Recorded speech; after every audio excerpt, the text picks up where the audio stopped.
சோனா குருவியோட குடும்பமும் காலுக்காகத்தோட குடும்பமும் தங்களுடைய காட்டை விட்டு வேற ஒரு புது காட்டை தேடி பறந்து போய்கிட்டு இருந்தாங்க.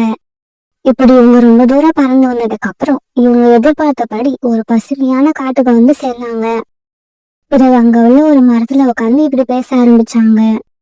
இங்க பாருங்க, இந்த காடு ரொம்பவும் பசுமையா இருக்கு. அதனால நம்ம இந்த இடத்துல நமக்கான கூட்ட கட்டி வாழ ஆரம்பிக்கலாம். ஆமா ஆமா, இந்த காடு எனக்கு கூட ரொம்ப பிடிச்சிருக்கு. காலுஜி, நாமளும் இங்கேயே நமக்கான கூட்ட கட்டிக்கலாம். நீங்க 2 பேரும் சொன்னதுக்கு அப்புறமும் நாங்க என்ன வேண்டாம்னா சொல்ல போறோம்? உங்க விருப்பப்படி நாம இந்த காட்டிலேயே வாழ ஆரம்பிப்போம். இப்படி பேசிக்கிட்டு இவங்க பிறகு கூடு கட்டுறதுக்காக நல்ல மரத்தை தேட ஆரம்பிச்சாங்க. பிறகு அங்க ஒரு பெரிய தென்னை மரத்தை பார்த்து காலுக்காகவும் குறிக்காகவும் அந்த மரத்துக்கிட்ட போய் உட்கார்ந்தாங்க. ராணா, நாங்க எங்களுக்கான கூட்டை இந்த மரத்து மேல கட்டிக்க போறோம். காலுஜி, இந்த மரத்துல நிறைய இளநீர் இருக்கு. இந்த மரத்து மேல கூடு கட்டிக்கிட்டா நம்ம எப்ப விருப்பப்பட்டாலும் இளநீரை பறிச்சு குடிக்கலாம். இவங்க பேசிக்கிட்டத பார்த்த அந்த தென்னை மரம் இப்படி பேச ஆரம்பிச்சது. காகங்களே, நீங்க இந்த காட்டுக்கு வந்ததுல எனக்கு ரொம்ப சந்தோஷம்.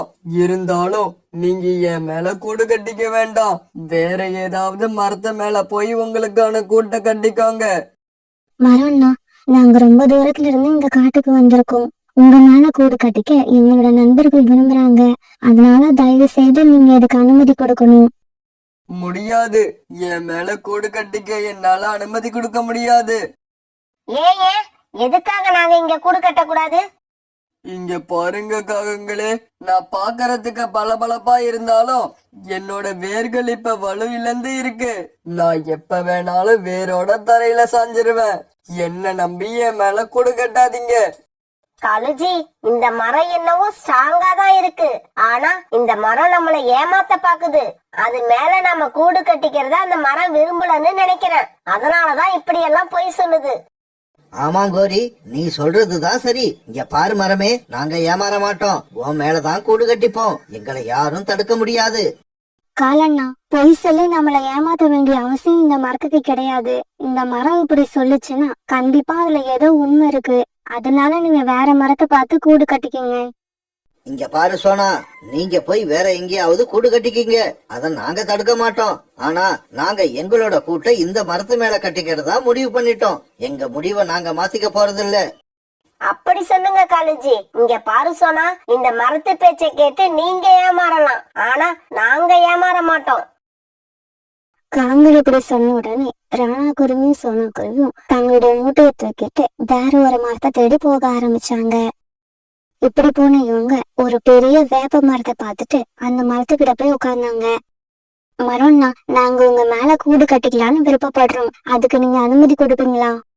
பறவைகளே, உங்களை இந்த காட்டுக்கு நான் வரவேற்கிறேன். நீங்க இங்க வந்ததுல நான் ரொம்ப சந்தோஷமா இருக்கேன். என் மேல கூடு கட்டி வாழ்ந்தீங்கன்னா நான் அதை விட மகிழ்ச்சியா இருப்பேன். மரம் இப்படி சொன்னதை கேட்டுட்டு ராணா குருவியும் சோனா குருவியும் சந்தோஷப்பட்டாங்க. இதனால் வரைக்கும் நான் தனிமையில இருந்தேன். இதுக்கப்புறம் உங்க கூட சேர்ந்து வாழ போறத நினைச்சாலே என்னோட மனசுக்கு நிறைவா இருக்கு. சோனா, வா, நாம போய் காஞ்ச பொருட்களை எடுத்துக்கிட்டு வந்து இந்த மரத்து மேல கூடு கட்டிக்கலாம். மரம்னா, இந்த மூட்டை இங்கேயே இருக்கட்டும். நாங்க போய் காஞ்ச பொருட்களை எடுத்துட்டு வந்து கூடு கட்டுற வேலையை ஆரம்பிக்கிறோம். தாராளமா வச்சுட்டு போங்க. உங்களோட மூட்டைய நான் பத்திரமா பாத்துக்கிறேன். பிறகு ராணா குருவியும் சோனா குருவியும் காஞ்ச பொருட்களை தேடி அந்த இடத்த விட்டு பறந்து போனாங்க. இப்படி போனவங்க ஒரு இடத்துல காஞ்ச பொருட்கள் இருக்கிறத பார்த்துட்டு அங்க போனாங்க. ஆனா இவங்க போறதுக்கு முன்னாடியே காலுக்காகவும் கோரிக்காகவும் அங்க வந்து உட்கார்ந்துருந்தாங்க. ராணா, காஞ்ச பொருட்களை எடுத்துக்கிட்டு போறதுக்காக நாங்க இங்க வந்தோம். நீங்களும் அதுக்காக தான் வந்தீங்களா? ஆமாங்காலே, நாங்களும் அதுக்காக தான் வந்தோம். இந்த இடத்துல நிறைய காஞ்ச பொருட்கள் இருக்கு. அது மட்டும் இல்ல, நாம கூடு கட்டுற இடத்துக்கும் பக்கத்திலேயே இருக்கு. அதனால நமக்கு எப்ப தேவைப்பட்டாலும் நாம இங்க இருந்து பொருட்களை எடுத்துக்கிட்டு போகலாம். ராணாஜி, சீக்கிரமா நாம பொருட்களை எடுத்துக்கிட்டு போயாகணும். அப்பதான் இன்னைக்கு சாயங்காலத்துக்குள்ள நம்மளால கூடு கட்டி முடிக்க முடியும். இவங்க இப்படி பேசிக்கிட்டு இருக்கிறதையெல்லாம் கேட்ட பக்கத்துல இருந்த ஒரு மரம் பிறகு இப்படி பேச ஆரம்பிச்சது. பறவைகளே, நீங்க கூடு கட்டுறதுக்காக இந்த பொருட்களை எடுத்துக்கிட்டு போகாதீங்க. இங்க இருந்து கொஞ்ச தூரம் போனீங்கன்னா நதிக்கரை ஓரத்துல நிறைய காஞ்ச பொருட்கள் இருக்கு. அதை எடுத்துக்கிட்டு போய் கூடு கட்டுங்க. ஆமா, நீங்க எல்லாம் எங்களை பத்தி என்னதான் நினைச்சுக்கிட்டு இருக்கீங்க? அந்த மரம் என்னடான்னா என் மேல கூடு கட்டாதன்னு சொல்லுது, நீ என்னடான்னா இந்த புல்லை எடுத்துக்கிட்டு போகாதீங்கன்னு சொல்ற. காலண்ணா கோவப்படாதுங்க. இந்த மரம் ரொம்ப நாளா இந்த இடத்துல இருக்கு, அதனால இந்த பொருட்களை பத்தி அந்த மரத்துக்கு நல்லா தெரிஞ்சிருக்கும். சோனா, நாங்க ரொம்ப தூரம் பறந்து போக மாட்டோம், இங்க இருக்கிற பொருட்களை தான் எடுத்துக்கிட்டு போவோம். கோரி, எதுக்கும் நல்லா யோசிச்சு பாருங்க. இந்த மரம் இப்படி சொல்லுதுன்னா அதுல ஏதோ ஒரு விஷயம் இருக்கும். ராணா, நீங்க வேணும்னா தூரமா பறந்து போய் அங்க உள்ள புற்களை எடுத்துக்கிட்டு வந்து கூடு கட்டுங்க. நாங்க இங்க உள்ள புற்களை தான் எடுத்துக்கிட்டு போவோம். கோரி இப்படி கோவமா சொன்ன உடனே ராணா குருவியும் சோனா குருவியும் அங்க இருந்து நதிக்கரையை தேடி பறந்து போனாங்க. ஆனா காலுக்காகவும் கோரிக்காகவும் அந்த மரம் சொன்னதை கேட்காம அந்த இடத்துல விளைஞ்சிருந்த பொருட்களை எடுத்துக்கிட்டு தென்னை மரத்தை நோக்கி பறந்து போனாங்க. நதிக்கு பறந்து போன ராணா குருவியும் சோனா குருவியும் அங்க அந்த மரம் சொன்ன மாதிரி நிறைய பொருட்கள் விளைஞ்சிருக்கத பார்த்தாங்க. பிறகு அந்த பொருட்களை எடுத்துக்கிட்டு போய் அவங்களுக்கான கூட்டை கட்ட ஆரம்பிச்சாங்க. இப்படி கூடு கட்ட ஆரம்பிச்ச இவங்க சீக்கிரமாவே 2 அழகான கூடுகளை தயார் பண்ணிட்டாங்க. ராணாஜி, எதுக்காக 2 கூடு கட்டணும்னு சொன்னீங்க? சோனா, நீ மாசமா இருக்கிறத மறந்துட்டியா? இதுல ஒரு கூட்டுல நான் இருப்பேன், இன்னும் ஒரு கூட்டுல நீயும் நம்ம குழந்தைங்களும் இருப்பீங்க. இதே சமயத்துல காங்களும் அவங்களுக்காக 2 கூடை கட்டி முடிச்சிருந்தாங்க. காலுஜி, கூடு ரொம்ப அழகா வந்திருக்கு, இதுல இப்பவே படுத்து பார்க்கணும் போல இருக்கு. கோரி, அவசரப்படாத, எனக்கு வயிறு ரொம்ப பசிக்குது. வா, நாம போய் ஏதாவது தானியங்களை தேடி சாப்பிட்டுட்டு வந்து அதுக்கப்புறம் தூங்கலாம். இப்படி பேசிக்கிட்ட காங்கள் 2 பேரும் பிறகு தானியங்களை தேடி பறந்து போனாங்க. ராணா குருவியும் சோனா குருவியும் அவங்க கட்டின கூட்டுல படுத்து தூங்க ஆரம்பிச்சாங்க. பிறகு ராத்திரி ஆச்சு.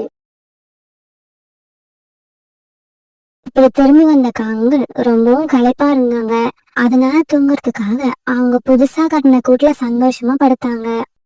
ஐயோ அம்மா குத்துதே, ஐயோ அம்மா குத்துது. ஐயோ அம்மா, வலி தாங்கலையே, இந்த கூட்டுல என்னவோ இருக்குது. இப்படி கத்தின காங்கள் உடனே கூட்டுல இருந்து தாவி வெளியில குதிச்சாங்க. காலுஜி, இந்த கூட்டுல படுத்தா என்னவோ குத்துது, என்னோட ரெக்கையெல்லாம் ரத்தம் வந்துடுச்சு. இந்த கூட்டுல அப்படி என்னதான் இருக்கு? இந்த பொருட்களை எடுத்துக்கிட்டு வந்து வீடு கட்ட வேண்டாம்னு அந்த மரம் சொன்னதுல உண்மை இருக்கு. ஆமா, இந்த பொருட்கள்ல தான் நிறைய முள்ளு இருக்கு. அந்த முள்ளு குத்தி தான் உன்னோட ரெக்கையிலயும் என்னோட ரெக்கையிலயும் ரத்தம் வந்திருக்கு. அப்படியா? அப்ப அந்த மரம் சொன்னது உண்மைதான், இந்த தென்னை மரம் சொன்னதும் உண்மையாதான் இருக்குமோ? காங்கள் இப்படி பேசிக்கிட்டு இருக்கப்ப வேகமா காத்து வீச ஆரம்பிச்சது. அந்த காத்துல இப்படியும் அப்படியும் ஆன அந்த தென்னை மரம் திடீர்னு வேரோட கீழே விழுந்துடுச்சு. அந்த தென்னை மரம் இப்படி விழுந்ததுல காங்கள் 2 பேரும் தென்னை மரத்தோட ஓலைகளுக்கு அடியில மாட்டிக்கிட்டாங்க. காப்பாத்துங்க, எங்களை யாராவது காப்பாத்துங்க. சீக்கிரம் வந்து காப்பாத்துங்க, உடம்பெல்லாம் வலிக்குது, யாராவது வந்து காப்பாத்துங்க. தென்னை மரம் ஓலைகள் அவங்க மேல விழுந்து அழுத்தினதால வலி தாங்க முடியாத காங்கள் 2 பேரும் இப்படி கத்திக்கிட்டு இருந்தாங்க. இந்த சத்தத்தை கேட்ட ராணா குருவியும் சோனா குருவியும் எழுந்திரிச்சு உட்கார்ந்தாங்க. சோனா, யாரோ கத்துற சத்தம் கேக்குது. ராணாஜி, அந்த சத்தம் காங்களோட சத்தம் மாதிரி இருக்கு, வாங்க போய் பாப்போம். பிறகு தென்னை மரம் இருக்கிற இடத்துக்கு வந்து பார்த்த ராணா குருவியும் சோனா குருவியும் தென்னை மரம் விழுந்து கிடக்கிறத பார்த்துட்டு அதிர்ச்சி ஆனாங்க. சோனா, சீக்கிரம் வா, இந்த தென்னை மரத்து ஓலைகளை தூக்கி வேற பக்கம் போட்டுட்டு காகங்களை காப்பாத்துவோம். இப்படி பேசிக்கிட்ட ராணா குருவியும் சோனா குருவியும் சேர்ந்து அந்த தென்னை ஓலைகளை வேற பக்கமா தூக்கி போட்டாங்க. பிறகு காங்கள் 2 பேரும் அழுதுகிட்டு எழுந்திரிச்சு உட்காந்துங்க. காலு, கோரி, நீங்க 2 பேரும் அந்த மரங்கள் சொன்னதை கேட்டு நடந்திருக்கணும். அதை கேட்காததாலதான் 2 பேரும் இவ்வளவு கஷ்டப்பட்டுட்டீங்க. தென்னை மரத்தோட ஓலைகள் உங்க மேல விழுந்தாலும் உயிர் தப்பிச்சிட்டீங்க. ஒரு நிமிஷம் நினைச்சு பாருங்க, தென்னை மரமே உங்க மேல விழுந்திருந்தா என்ன ஆயிருக்கும்? அப்படி நடந்திருந்தா நீங்க இப்ப உயிரோடயே இருக்க முடியாது. ராணா, சோனா, நாங்க நடந்துகிட்ட விதத்தை நினைச்சா எங்களுக்கே வெக்கமா இருக்கு. இதுக்கப்புறம் நாங்க 2 பேரும் எந்த வேலையையும் சோம்பேறித்தனமா செய்ய மாட்டோம். ஆமா, நிதானமாதான் எந்த செயலையும் செய்வோம். அப்புறம் மத்தவங்க சொல்ற விஷயத்த காது கொடுத்து கேட்போம். எங்க இஷ்டத்துக்கு நடந்துக்க மாட்டோம். இப்படி சொல்லிட்டு கண்ணீர் விட்டு அழுத 2 காங்களையும் ராணா குருவியும் சோனா குருவியும் தங்களோட கூட இருக்கிற மரத்துக்கு அழைச்சிட்டு போனாங்க. பிறகு காலுக்காகவும் குறிக்காகவும் ராணா குருவியும் சோனா குருவியும் கட்டின கூட்டுல படுத்து தூங்க ஆரம்பிச்சாங்க.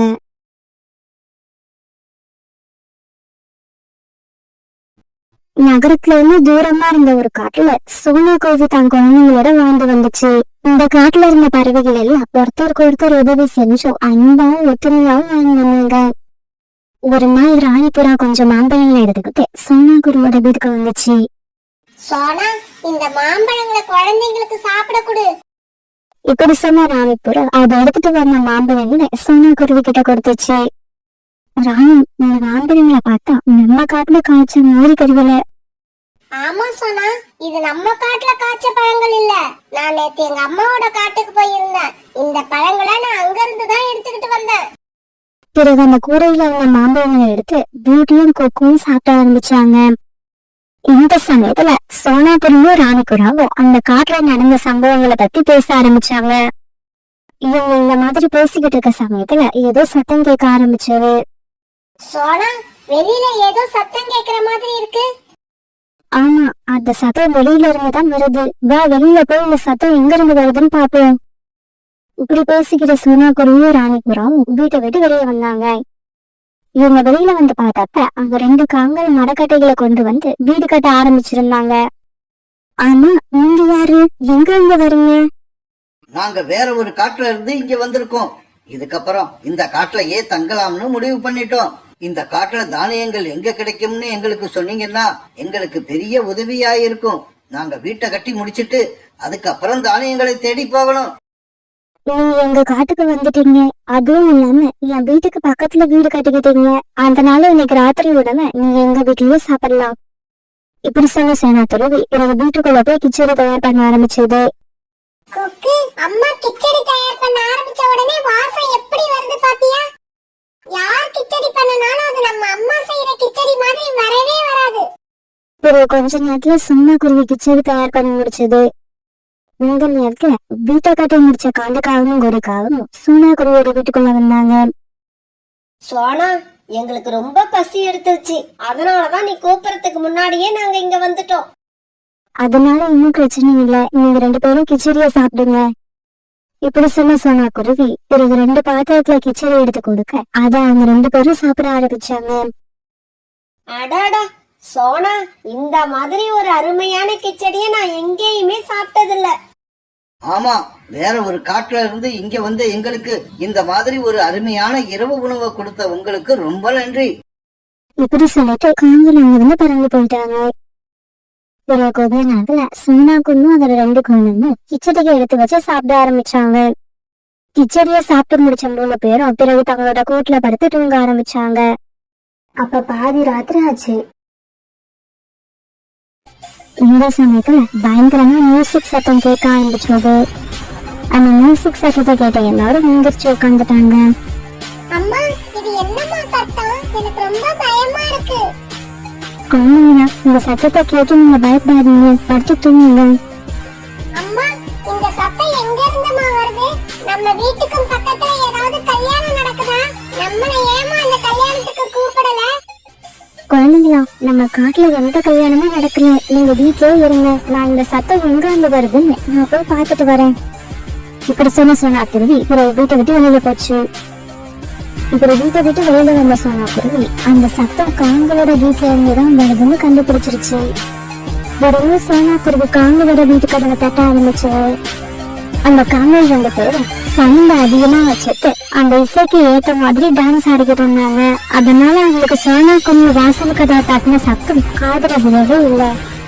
காங்களோட வீட்டுல இருந்து வந்த மியூசிக் சத்தம் அந்த காதுல ரொம்ப தூரம் வரைக்கும் கேட்டுக்கிட்டு இருந்தது. அதனால தூங்கிட்டு இருந்த நிறைய பறவைகள் எழுந்திரிச்சு உட்கார்ந்துட்டாங்க. என்ன மியூசிக் இது? எங்க இருந்து வருது? இந்த மியூசிக்கால என்னோட தூக்கமே கெட்டு போச்சு. வால்யூம் இவ்வளவு அதிகமா வச்சது யாரு? மியூசிக் கேக்குறவங்க கண்டிப்பா அவங்க ஒரு பைத்தியமா தான் இருக்கணும். ஓடி விடிஞ்சு ரொம்ப நேரம் ஆயிடுச்சு. இருந்தாலும் சோனா குருவியோட குழந்தைய தூங்கிக்கிட்டே இருந்தாங்க.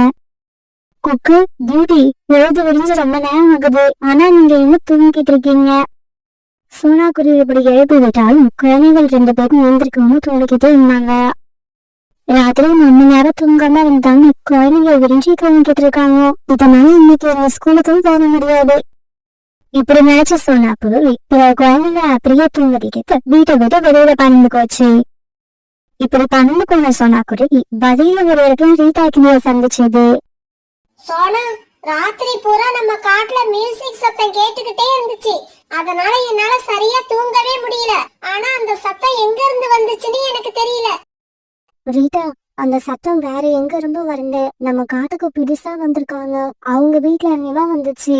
நான் உங்க வீட்டுக்கு போய் ஏன் இப்படி பண்றீங்கன்னு கேட்கலாம்னு நினைச்சு வாசல் கதவை தட்டினேன். ஆனா அவங்க கதவை திறக்கவே இல்ல. இந்த சமயத்துல சாகப்புறம் அந்த இடத்துக்கு வந்து சேர்ந்துருச்சு. பிறகு இந்த 3 பேரும் சேர்ந்து அந்த விஷயத்தை பத்தி கொஞ்ச நாள் பேசிக்கிட்டு இருந்தாங்க. சரி வாங்க, நாம எல்லாரும் காகங்களை போய் பார்த்து இத பத்தி சொல்லிட்டு வருவோம். பிறகு எல்லா பறவைகளும் சேர்ந்து காவலோட வீட்டை நோக்கி பறந்து போவாங்க. இங்க பாருங்க காலன்னா, இந்த பாட்டு கேட்கணுமா உங்களுக்கு மட்டும் கேக்குற மாதிரி சவுண்ட் வச்சு பாட்டு கேளுங்க.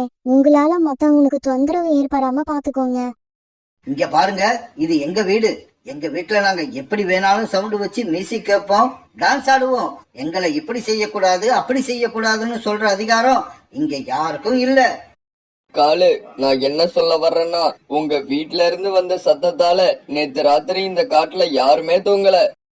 உங்களுக்கு தூக்கம் வரலன்னா அதுக்காக நாங்க என்ன பண்ண முடியும்? தொடர்ந்து இதே மாதிரி தூக்கம் வராம இருந்தா போய் டாக்டரை பாருங்க. அதை விட்டுட்டு எங்களுக்கு அட்வைஸ் பண்ண எங்க வீட்டுக்கு வராதீங்க. காவலோட இந்த பேச்ச கேட்ட மேட்ச பாருதும் அதுக்கப்புறம் அவங்க கிட்ட என்ன பேசுறதுன்னு தெரியாம இங்க வந்து கலந்து போயிட்டாங்க. வழக்கம் போல காவல் மறுபடியும் வாயில அதிகமா வச்சு மியூசிக் போட்டாங்க. பிறகு அந்த இசைக்கு ஏற்ற மாதிரி டான்ஸும் ஆட ஆரம்பிச்சாங்க. அம்மா, எங்களால படிக்கவே முடியல. இந்த மியூசிக் சத்தம் எங்களை ரொம்ப டிஸ்டர்ப் பண்ணுது.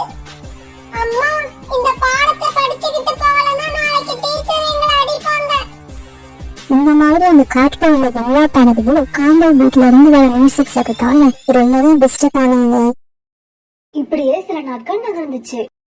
நாட்கள் ஏறினாங்க. தாங்கள் தன்னுடைய பழக்கத்தை மாற்றவே இல்லை. வழக்கம் போல அதிக சபத்தோட ஹோஸ்ட் வச்சு அவங்க மனசு போனபடி டான்ஸ் ஆடிக்கிட்டு இருந்தாங்க.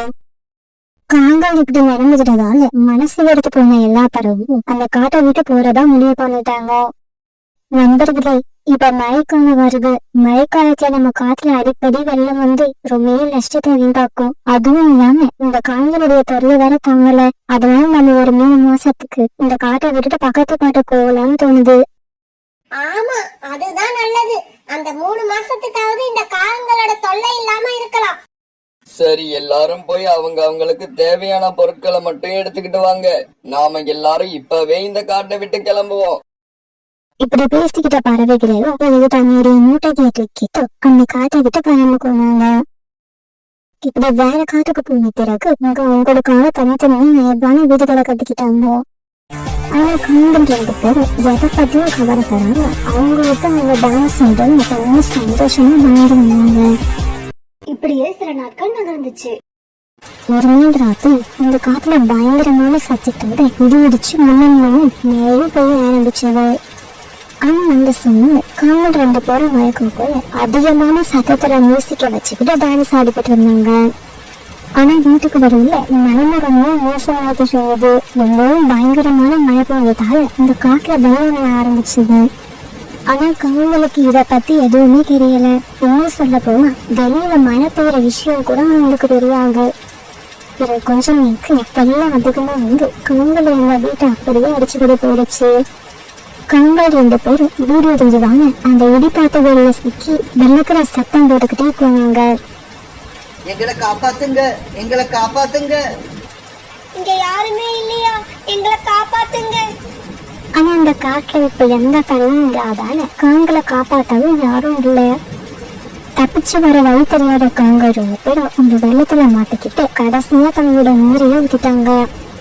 மத்தவங்களோட உணர்வுகளை புரிஞ்சுக்காம எல்லாருக்கும் தொல்லை கொடுத்துக்கிட்டு இருந்த காங்கம் இப்ப இந்த உலகத்துல உயிரோட இல்லை.